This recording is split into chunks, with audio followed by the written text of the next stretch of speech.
Want to ace math questions every single time? Stop struggling and start solving with confidence using the circle it method.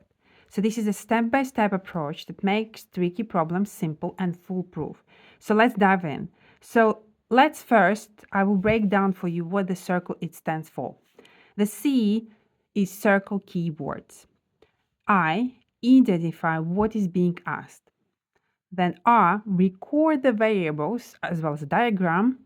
C, check the units, so ensure all measurements are in the same units to avoid errors.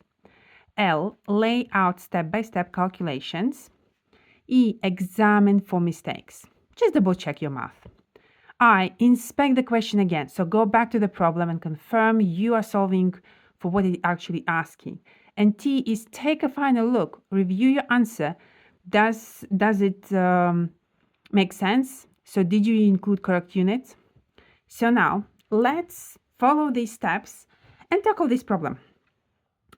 So let's read. A rectangular garden has a length of 10 meters and a width of 5 meters. A 75 centimeter wide path runs around the garden. Calculate the area of the path in square meters. So let's do the C. Circle the keywords. So it is rectangular garden, has a length of 10 meters, a width of 5 meters, a 75 centimeter wide path that runs around the garden. So now that identify what is being asked. Calculate the area, so we need to calculate area of the path in square meters. Now let's record the variables. So we know the length of the garden. So I will put it L and G, distance, length, and garden, and it is 10 meters. Then we know width for a garden, and it will be 5 meters. And we know the width of the path, and it is 75 centimeters. So we don't know anything else, so we don't write. And now I will write as well what we need to find. So we need to find an area of the path. So that is under the question mark. And what we know that it needs to be in square meters. So I write here square meters. So then when I write an answer, I can double check if my answer is actually square meters. So what we have next, we need to write a diagram. You might skip this step, but I think it always gives an extra clues. So let me draw a garden, and I will draw a path. If it path around, so it means I'm drawing another rectangle. And now let's think about it. What is what? So this is the length. So this part is 10 meters. This part is 5 meters. And the width of the path. So path goes this way. So this is the width. And this is the width. So this is 75 centimeters. And this is 75 centimeters. So now when I recorded everything, I need to now check. So what we need to know, it is the area of the path.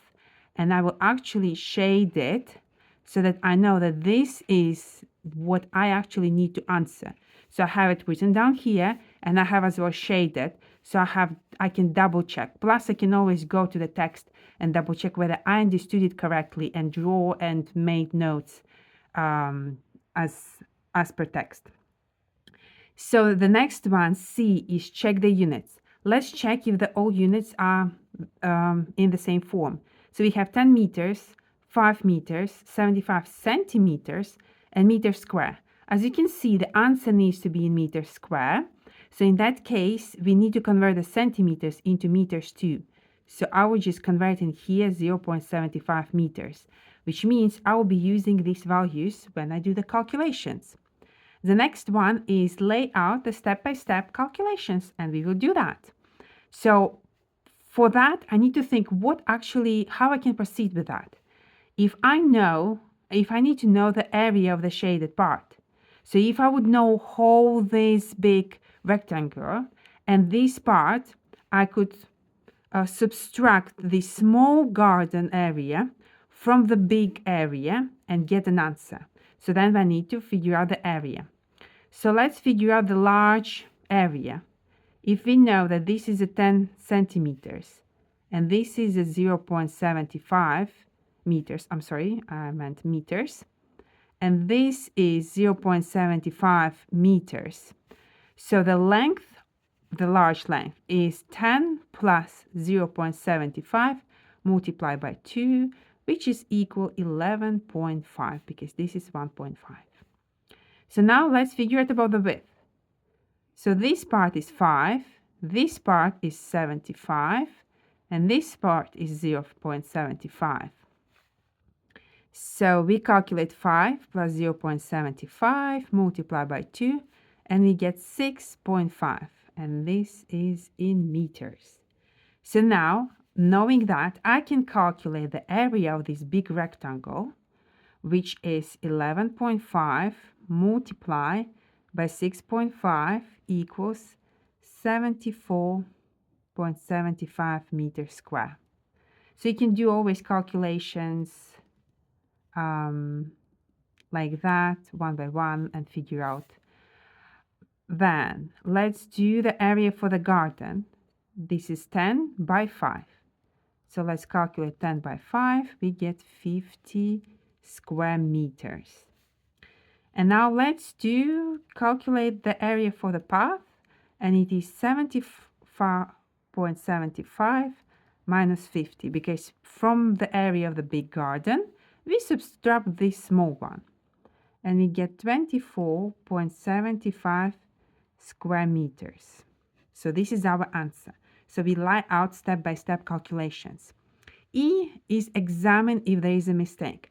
So what I would actually do is I would double check if 10 plus 0.75 multiplied by 2 is actually the 11.5. Maybe I did a mistake by multiplying or adding. So I will double check whether I wrote everything correctly. So we did them correctly. So next step is inspect, and it is inspect the text. I will reread it again. So a rectangular garden has a length of 10 meters. We used it in calculation. A width is 5 meters. We used it as well. And 75 centimeters wide path. We used that.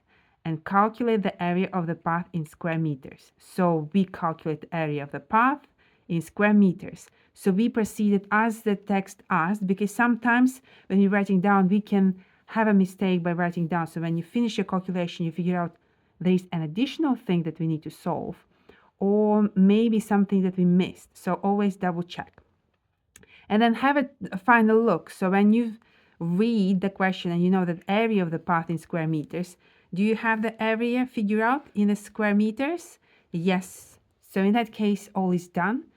And if you like that video, if you find it useful, subscribe to my channel to see more of that kind of solutions.